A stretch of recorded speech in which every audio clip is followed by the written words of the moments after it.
Maraming fans din ang umaasa na magkakatuluyan ang pag-iibigan ng pinakasikat na love team ngayon, ang Katniel.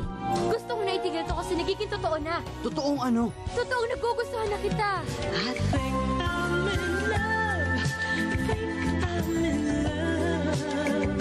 With you. Daniel forever! May magic daw kasi ang tandem ng Teen King Daniel Padilla at ang Teen Queen Catherine Bernardo. Sa bago nilang pelikula ngayong Love Month, lalong kikiligin ang kanilang fans.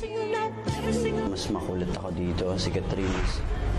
Medyo iba yung karakter niya sa iba niyang mga ginawang palabas. Mas seryoso siya dito. Alam nyo ba, halos isang buwan sina Daniel at Catherine sa shooting sa Tarlac.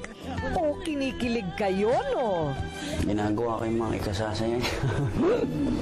Siyempre, pasayahin siya, oo. Kulitan at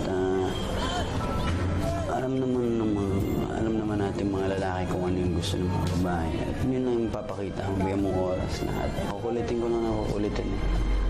Minsan gumagana, minsan lalo siya nababad trip, pero okay lang.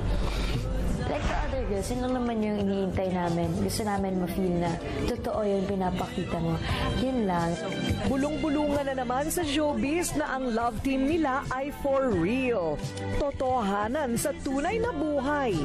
Ayun, love, yan ang nagpapasaya sa journey ng buhay natin. Ibig sabihin, paano magiging masaya ang journey ng buhay mo kung wala ka namang kapartner para i-share ang kasiyahan mo?